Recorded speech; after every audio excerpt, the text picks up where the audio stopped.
Selamat pagi pemirsa, apa kabar Anda di pagi hari ini? Senang sekali saya Graciela Taime dapat menjumpai Anda dalam Berita Papua.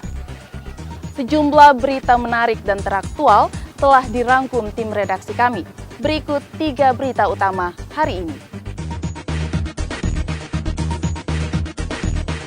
2 orang guru dan seorang warga asli Kiwirok, Kabupaten Pegunungan Bintang dievakuasi karena situasi semakin mencekam.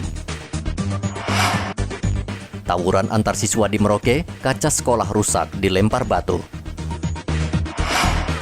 Tak kunjung menerima bantuan, puluhan warga di Kota Sorong, Papua Barat mengamuk.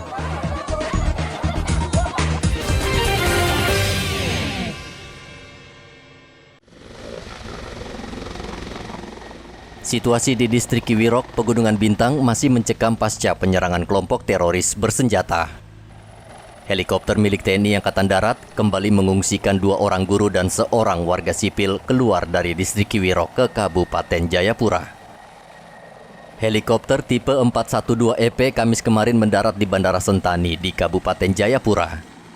Ketiga pengungsi adalah Magdalena S. Sawaek, guru SMP asal Biak, Rospiani Purba, guru SMP asal Medan, dan seorang wanita bernama Yosefa Toplo, penduduk asli Kiwirok. Kekerasan terhadap tenaga kesehatan yang dilakukan kelompok separatis menyebabkan warga sipil di Kiwirok trauma dan memilih mengungsi. Gimana perasaannya sudah sampai di Jayapura? Kami sangat bersyukur dan terima kasih atas kerjasamanya dari semua pihak untuk membantu kami, terutama TNI Polri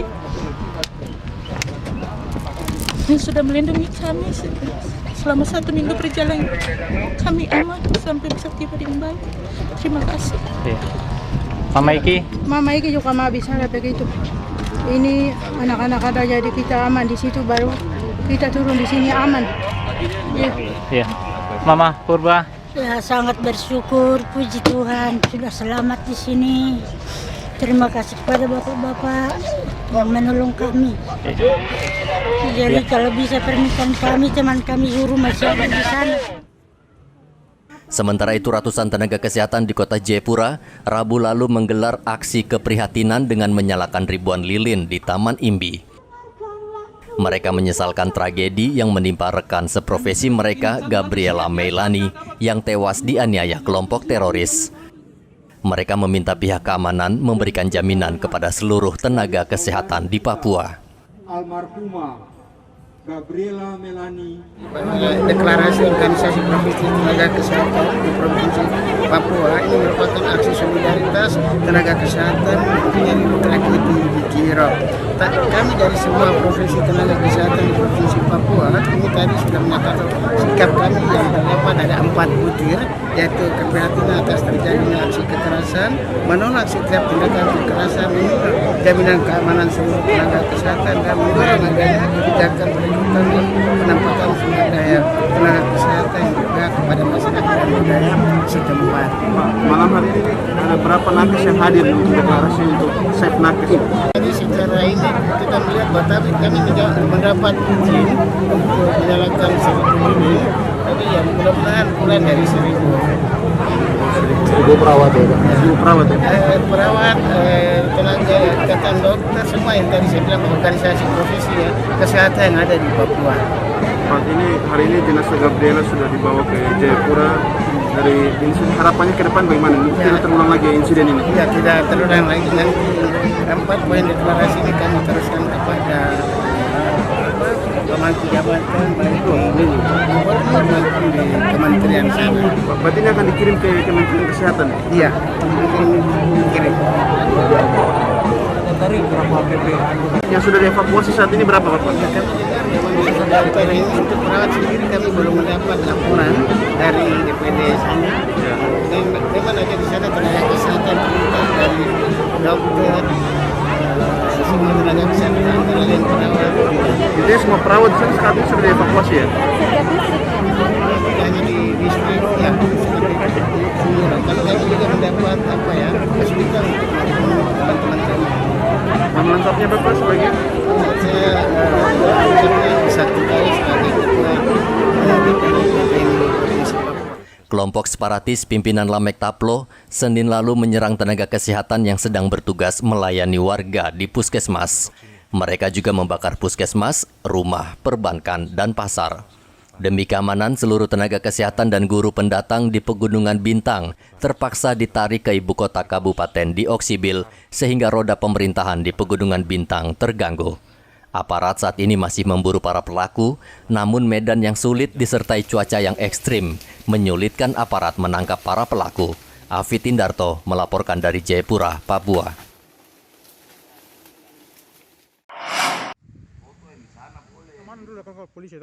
Kaca jendela di SMA Negeri 1 Merauke hancur akibat tawuran sesama pelajar Kamis kemarin. Siswa sekolah SMA Negeri 1 dan SMK Antonius terlibat tawuran dengan saling melempar batu. Tawuran dipicu pemalakan yang dilakukan siswa SMA Negeri 1 terhadap siswa SMK Antonius. Korban bahkan sempat dipukuli karena tidak memberikan uang. Tindakan tersebut memicu kemarahan rekan-rekan korban. Mereka kemudian mendatangi SMA Negeri 1 dan melempari sekolah dengan batu, sehingga memecahkan banyak kaca jendela. Anak siswa itu datang ke sini? Jam 9:20 sekitar itu. Mereka langsung buat apa saja? Mereka langsung masuk dan merusak fasilitas sekolah berupa kaca yang berada di beberapa ruang kelas. Dia gunakan apa, Pak? Bawa apa saja? Ada parang dan alat tajam lainnya. Alat tajam lainnya. Ada sekitar berapa orang, Pak? Tadi sejauh pandangan saya sekitar 10 lebih. 10 lebih. Anak-anak dari SMK Antonius, tetapi mereka semuanya menggunakan pakaian preman. Pakaian preman ya, pakaian bukan sekolah ya. Ya. Tapi sempat dihalau tadi, Pak? Kita rencana tadi untuk menghalau mereka, tapi mereka menggunakan alat tajam, kita tidak berani. Tidak berani ya? Ya. Lama mereka tadi rusakin ini semua? Saya pinta saja karena mereka juga marahi oleh guru mereka, dan ketika guru mereka datang langsung mereka semua meninggalkan SMA 1. Nah sekarang ini siswa SMA 1 ini diliburkan memang khusus? Untuk kita mengamankan situasi, anak-anak ini kita liburkan. Berapa hari liburnya nih anak-anak? Hingga tanggal 27. Tanggal 27 ya? Dia dimintai uang, namun dia tidak punya uang yang hanya dia bawa untuk membeli air minum itu air mineral. Sehingga yang bersangkutan dianiaya oleh anak SMA Negeri 1, maka yang bersangkutan kembali ke sekolahnya di STM, menyampaikan kepada seniornya atau kepada teman-teman sekelasnya bahwa dia baru selesai dianiaya oleh anak-anak SMA Negeri 1, sehingga rekan-rekannya atau kakak-kakak kelasnya pun segera bergegas menuju ke SMA Negeri 1 untuk menanyakan kronologi yang terjadi pada saat rekannya yang dipukul di kios itu. Sehingga di sana terjadilah cekcok mulut antara kedua belah pihak, sehingga anak-anak yang bersangkutan sempat diamankan oleh guru-guru ke ruangan guru SMA 1. Ketika setelah itu dijemput oleh salah satu guru dari STM, guru STM yaitu Pak Timo. Pak Timo jemput mereka berdua untuk dibawa pulang ke sekolahnya di STM Merauke. Namun pada saat keluar dari ruangan itu, anak-anak dari SMA Negeri 1 ini rame-rame menyerbu atau mengkeroyok kedua anak STM tersebut, sehingga terjadilah perkelahian di situ, termasuk ada beberapa guru yang sempat membantu melerai kejadian itu menjadi korban juga kena pukulan dari masa yang pada saat itu, yaitu anak-anak SMA Negeri 1 itu. Mereka yang tawuran itu kami amankan di Polres Merauke. Yang terlibat langsung kita amankan, kita arahkan. Yang baikkan yang korban 2 orang pun kita amankan di Polres, kita mintai keterangan. Setelah itu kedua belah pihak antara kepala sekolah negeri SMA Negeri 1 dengan kepala sekolah STM Merauke beserta guru-guru yang lain, kita panggil ke Merauke untuk ke Polres, dalam hal ini SPKT, untuk kita menyelesaikan di sana. Akhirnya dengan kedua orang tua dari anak yang korban pemukulan itu, akhirnya kedua belah pihak dengan kedua orang tua pun sepakat untuk menyelesaikan masalah tersebut secara kekeluargaan dan damai.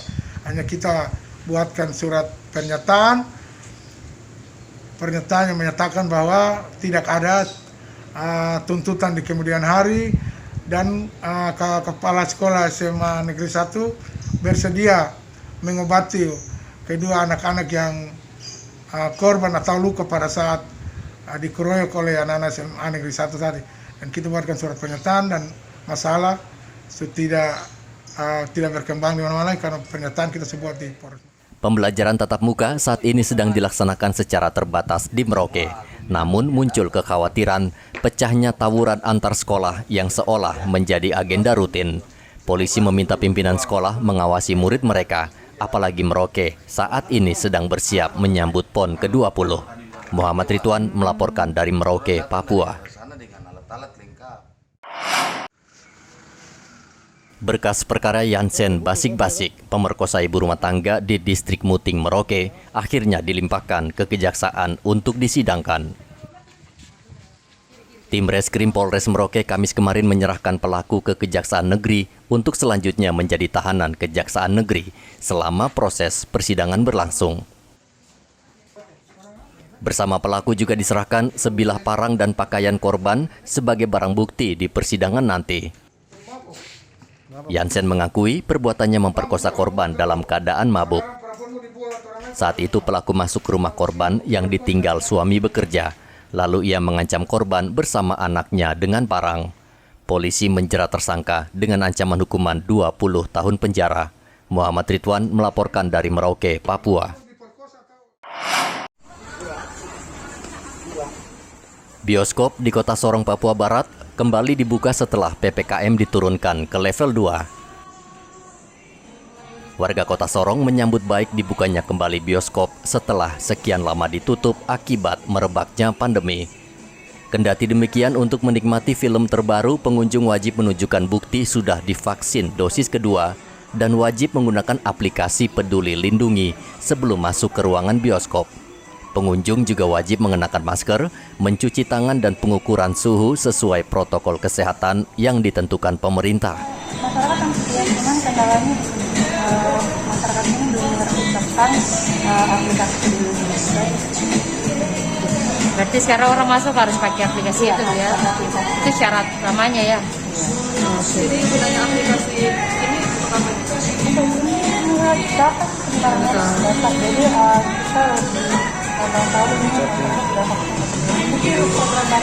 Oh, berarti salah satu mendukung program pemerintah ya? Oke, mungkin himbauan buat masyarakat atau apa gitu tambahan? merupakan himbauan juga buat masyarakat. Mungkin dari pihak SS1 mengimbau untuk masyarakat dan yang mau berkunjung maksudnya nih. Kita mungkin apa sih postingan pemerintah hanya seperti apa, kita cuma mungkin apa yang ada. Protokol kesehatan yang paling ditekankan ini mengenai apa nih? Protokol kesehatan kita tetap seperti yang kemarin-kemarin, cuma tambahannya ini harus menggunakan aplikasi Peduli Lindungi kita. Selebihnya masih sama. Ya, masker tetap ya. Masker tetap. Untuk duduk jaga jarak? Tetap. Jaga jarak. Yang sama dengan yang kemarin. Jam operasional Masyarakat gimana, Bu? Antusias. Cuman ya kendalanya ini masyarakat belum terlalu mengerti tentang aplikasi Peduli Lindungi kita. jam operasional. Mereka semua ikut aturan ya, Bu ya? Iya, ikut aturan. Kalau untuk jam operasionalnya? Jam operasional kita ikut dari aturan Pemkot, jam malam dibatasi sampai dengan jam 3. Kalau pagi buka mulai jam berapa? Pagi tergantung film, paling cepat jam 12. Keramaian biasa di akhir pekan ataukah di hari-hari biasa? Weekend, Sabtu Minggu. Harusnya hari ini. Tidak sedikit pengunjung yang akhirnya kecewa ketika mengetahui banyaknya persyaratan yang harus diikuti, khususnya kewajiban menunjukkan sertifikat vaksin, karena sebagian warga Kota Sorong belum banyak yang menerima vaksin. Dari Kota Sorong, Papua Barat, Sadrak Wanggai melaporkan.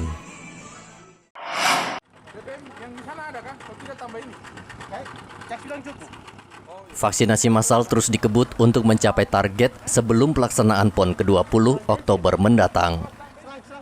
Kamis kemarin vaksinasi digelar di Kampung Ivale di Danau Sentani, Kabupaten Jayapura. Lokasi cukup jauh sehingga aparat harus menggunakan perahu cepat. Untuk mempercepat target vaksinasi, Pemda menggunakan teknik jemput bola dengan mendatangi rumah warga, termasuk di lokasi yang sulit dijangkau. Warga selama ini mengeluh gerai vaksin yang letaknya jauh dari permukiman sehingga mereka enggan.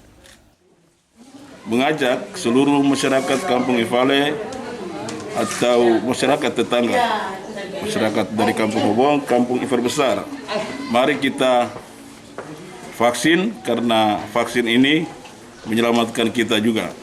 Vaksin ini juga menolak corona yang sedang melanda negeri ini, terutama di kampung-kampung.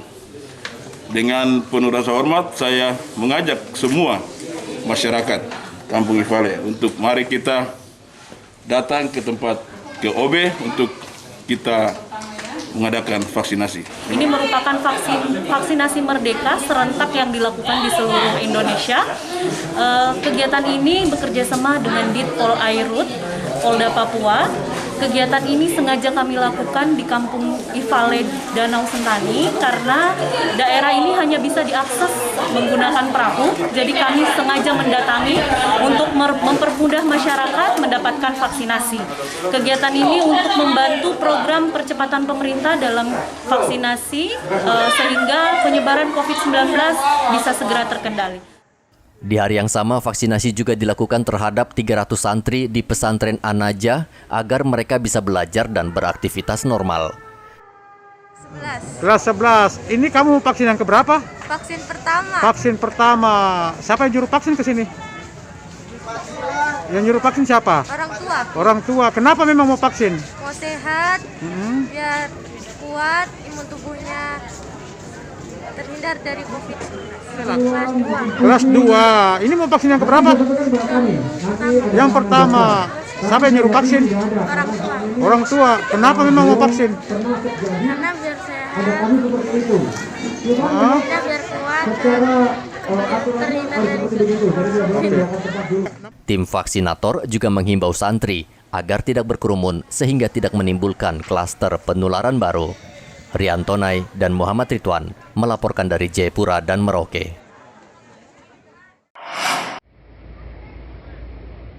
Cakupan vaksinasi di Mimika diperluas. Tidak hanya kelompok masyarakat umum atau nelayan dan pegawai, vaksinasi juga dilakukan di area pendulangan di kawasan PT Freeport. Kamis kemarin, Pemda bersama TNI Polri memvaksin pendulang di kawasan Tembagapura dan tidak sedikit di antara mereka yang belum divaksin. Agar mau divaksin, warga diberikan uang Rp100.000 per orang, serta makanan dan minuman baik untuk vaksin dosis pertama maupun kedua. Wakapolda Papua mengatakan percepatan vaksinasi adalah salah satu kebijakan pemerintah untuk menekan penularan COVID-19 di setiap kabupaten dan kota di Indonesia. Selain itu, vaksinasi juga penting agar pelaksanaan PON ke-20 di Mimika sukses dan aman. Kita sampai sekarang berharap bahwa PON ini bisa disaksikan oleh semua masyarakat. Ya kan? Nah, tentunya kita juga berharap apa yang menjadi keinginan pemerintah, baik pemerintah pusat, terutama pemerintah daerah kita, ayo kita sama-sama menghimbau kepada masyarakat yang belum melaksanakan vaksin, buru-buruan ke lokasi tempat vaksin yang tergerai di mana-mana ini, di Polres, di Kodim, ada di Lanal, di Lanut, semua gerai sekarang banyak sekali berlomba-lomba untuk supaya kita meyakinkan bahwa masyarakat sehat, masyarakat kuat, terbentuk personal herd, kekebalan personal, sehingga itu membangun herd immunity. Pemerintah mewajibkan seluruh warga negara divaksin agar tidak tertular COVID-19. Namun masih banyak warga yang menolak, sehingga pemerintah di daerah menggunakan langkah persuasif. Di Mimika, minat warga untuk divaksin tergolong tinggi. Terlihat dari gerai vaksin yang terbuka sejak pagi hingga sore selalu ramai didatangi warga. Dari Mimika, Papua, Igobat Momolin melaporkan.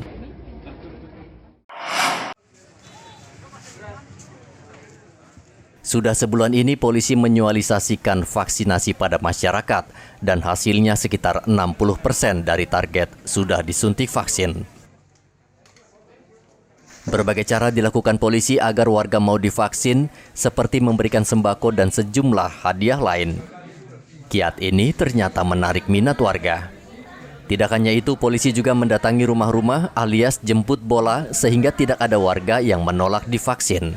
Sudah 50 ribu lebih berhasil kita vaksin dari masyarakat di Kabupaten Merauke. Jadi memang selama kurang lebih 5 hari terakhir ini kita melaksanakan inovasi dengan membagi tim vaksinator ya, yang terdiri dari tenaga medis, relawan maupun anggota Polri kita sendiri untuk door to door melakukan pelayanan turun ke titik-titik yang memang telah digalang masyarakatnya yang mau divaksin ya. Puji Tuhan, artinya pencapaian seluruhnya ya sampai dengan kemarin kita sudah bisa mencapai 66% dari target 70% minimal yang harus divaksin menjelang pelaksanaan PON 20 2021 khususnya di klaster Merauke ini. Ya, memang masih ada masyarakat kita yang percaya berita-berita hoaks. Dengan ini juga kami menghimbau agar ya tidak perlulah terpancing berita-berita hoaks seperti itu. Karena bisa kita lihat sendiri masyarakat yang sudah tervaksin ya tidak ada yang kira-kira berakibat fatal ya, kemudian kena COVID terus dampaknya menjadi buruk kan tidak ya. Sejauh ini kan tidak ada seperti itu ya, patut kita syukuri. Namun memang ada strategi-strategi khusus untuk kami mengajak masyarakat agar bersedia untuk divaksin ya. Kita bikin hal-hal yang menarik ya. Salah satu contohnya kita di gerai vaksin massal ini ya. Kita siapkan sembako ya. Ya, kita siapkan artinya pemikat-pemikat. Namun sebenarnya tujuannya bukan itu ya. Sebenarnya tujuannya itu untuk membangun bagaimana kesadaran masyarakat ini membentuk herd immunity ya, sehingga terciptalah itu kekebalan komunitas dari COVID-19 ya. Kendati demikian, tidak sedikit pula warga yang memang menolak mentah-mentah. Mereka umumnya termakan kabar bohong yang menyebutkan vaksinasi bisa membahayakan kesehatan. Pemda Merauke saat ini berpacu dengan waktu. Dari 124.000 warga yang harus divaksin sebelum Oktober, baru sekitar 80.000 yang bersedia divaksin, atau sekitar 60%. Pemda serta TNI Polri masih terus bekerja lebih keras lagi untuk meyakinkan warga agar mau divaksin. Muhammad Ridwan melaporkan dari Merauke, Papua. Warga Kota Sorong, Provinsi Papua Barat mendatangi kantor Dinas Tenaga Kerja Kota Sorong Kamis kemarin. Mereka meminta kejelasan pihak Yayasan Tangan Kasih yang ditugaskan menyalurkan bantuan uang bagi yang terdampak pandemi. Warga marah karena nama mereka tidak tertera dalam daftar penerima bantuan. Akhirnya terjadi adu mulut antara warga dan pegawai yayasan. Warga mempertanyakan nama-nama dalam daftar bantuan yang berjumlah 6.000 orang. Menurut warga, dalam daftar penerima bantuan, nama mereka tercantum. Namun ketika uang akan diserahkan, nama penerima justru hilang. Kami tidak ada nama, sedangkan waktu mulai link keluar dari pusat, kami ini semua ada nama. Memang sekalipun nama ada, nik berbeda. Jadi kami minta lagi dari BRI sana, mereka suruh kami kembali ke Desnaker. Setelah kami kembali cek ke Desnaker, bahwa mereka bilang mereka sudah kirim semua. Sedangkan kami yang sisa daripada 800 sekian ini, kami mau digimanakan. Jadi hanya kami datang ke sini minta tuntut kewajiban kami, hak kami. Kalau nama-nama yang sudah keluar itu ya. Jadi kami minta supaya Bapak Kepala Desnaker itu, kalau bisa dia sebagai seorang Bapak ya, mungkin kami hargai di sini sebagai seorang pimpinan, tolonglah bantu kami ini. Kami yang ada semua di Papua, yang ada nama ini. Jadi kami minta kebijakan dari Bapak saja. Supaya maaf yang sudah kami masukkan ini, supaya bisa dijelaskan ada satu jawaban yang baik untuk kami. Supaya kami puas. Ini sudah yang kami disuruh kumpul kartu keluarga sama KTP dengan nomor yang keluar dari nomor link. Alasannya kenapa harus dikumpul kembali, Bu? Karena kami tidak ada nama di sana.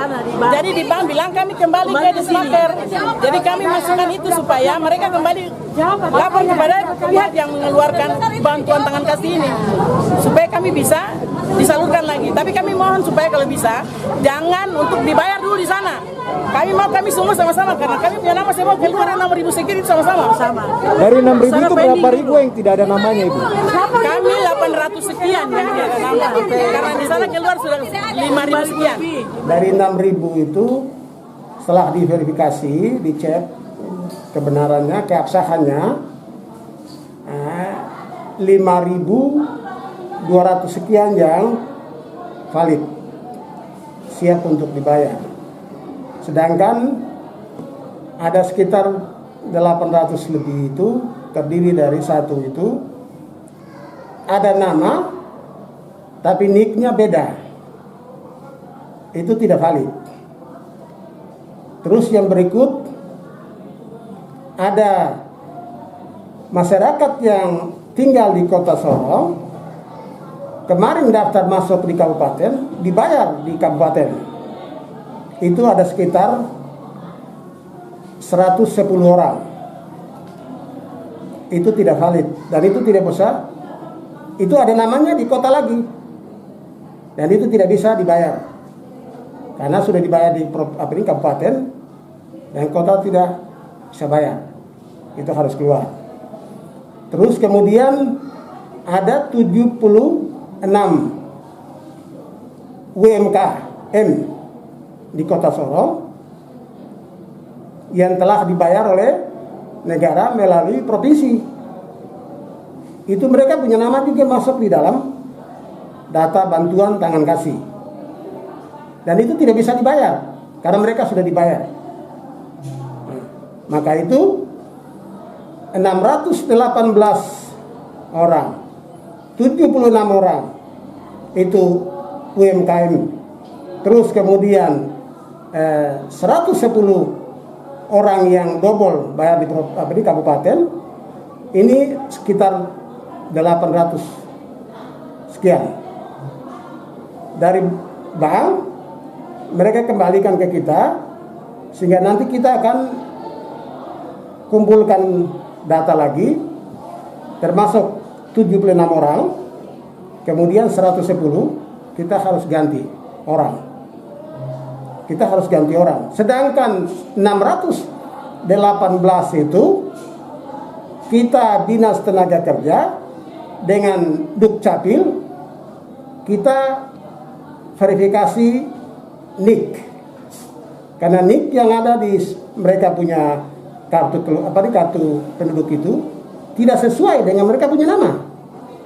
Maka itu kami minta kerjasama lagi dengan Dinas Dukcapil untuk ya membetulkan nama dengan NIK yang ada, sehingga dari situ baru pas dengan 6.000, karena 6.000 itu dana sudah ditransfer masuk ke bank untuk dibayar 6.000 penerima yang ada di Kota Sorong. Yang disalurkan Yayasan Tangan Kasih merupakan bantuan yang diberikan pemerintah Provinsi Papua Barat untuk mereka yang terdampak COVID-19. Sampai saat ini pemerintah sudah menyalurkan bantuan hingga tahap ketiga. Dari Kota Sorong, Papua Barat, Sadrak Wanggai melaporkan.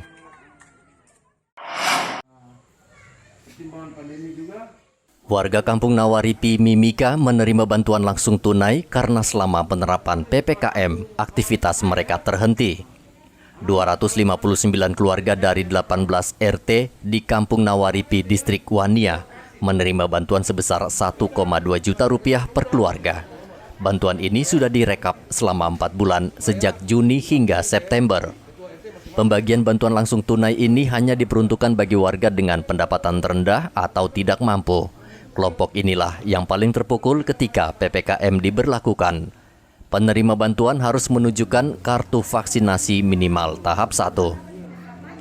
Penerimaan kami dari desa BLT tahap kedua berjumlah 1.200.000. Kami sebagai warga dari RT 7 kami bersyukur, berterima kasih dengan bantuan ini kami bisa memenuhi kebutuhan kami di dalam rumah, bahkan anak-anak kami yang membutuhkan dalam situasi pandemi yang saat ini lagi berjalan. Kami bersyukur atas bantuan yang diberikan oleh pemerintah kepada kami. Tahapan pembagian BLT hari ini itu masuk tahapan kedua dari bulan 6, 7, 8, 9 4 bulan. Jadi 1 bulan 300.000, 4 bulan 1.200.000. Jadi masing-masing penerima BLT itu mendapatkan Rp1.200.000 tahap kedua ini. Alokasi anggaran yang diturunkan itu berapa banyak? Dari dana desa itu kan 40%, jadi tahap kedua 40%, jadi 259 KKI ini sebesar dana yang digunakan untuk BLT itu 310.800.000. Kepala Kampung Nawaripi berharap BLT ini dapat menolong warga yang saat ini hidupnya sangat sulit akibat dihantam pandemi COVID-19. Dari Mimika, Papua, Igobat Momolin melaporkan. Untuk mengantisipasi penyebaran COVID-19 saat pelaksanaan PON, Dinas Kesehatan Merauke telah menyiapkan 2 hotel khusus. Kedua hotel itu nantinya akan digunakan untuk menampung atlet atau ofisial yang terpapar COVID-19. Kemungkinan para atlet terpapar COVID-19 sangat tinggi, mengingat ribuan peserta dari berbagai daerah akan datang dan tinggal selama PON berlangsung di Merauke. Pemda mengambil langkah antisipasi agar penularan COVID-19 tidak meluas. Kepala Dinas Kesehatan Merauke Dr. Neville Muskita mengatakan kedua hotel itu telah disterilkan dan siap digunakan sewaktu-waktu untuk atlet yang terpapar. Terpapar nantinya seperti apa, Dok? Nanti kalau ada yang terpapar setelah pemeriksaan ada isolasi terpusat yang kita siapkan. Jadi hotel Air Masu sudah kita kosongkan. Jadi itu nanti untuk yang atlet atau ofisial yang misalnya kita deteksi ada terpapar COVID, kita akan isolasi di sini. Oh, sudah dikosongkan mulai dari sekarang? Memang sudah kosong juga. Oh, sudah. Iya, jadi kita tidak tambahkan baru. Kalau ada yang masyarakat yang perlu isolasi terpusat, kita masukkan di akad. Jadi Air Masu kita fokus nanti untuk yang itu buat atlet atau masyarakat juga? Masyarakat nanti di akad. Yang untuk atlet official terkait PON nanti di Hotel Air Masu. Oh gitu. Ya. Sejauh ini Dinas Kesehatan terus melakukan pengecekan untuk meminimalkan penyebaran COVID-19 di Merauke dengan memeriksa secara rutin seluruh atlet yang sudah tiba. Muhammad Ridwan melaporkan dari Merauke, Papua. Pemirsa, informasi tadi sekaligus mengakhiri jumpa kita dalam Berita Papua. Saya Graciela Taime mewakili kerabat kerja yang bertugas menyampaikan terima kasih, selamat beraktivitas, sampai jumpa. Wanyambe.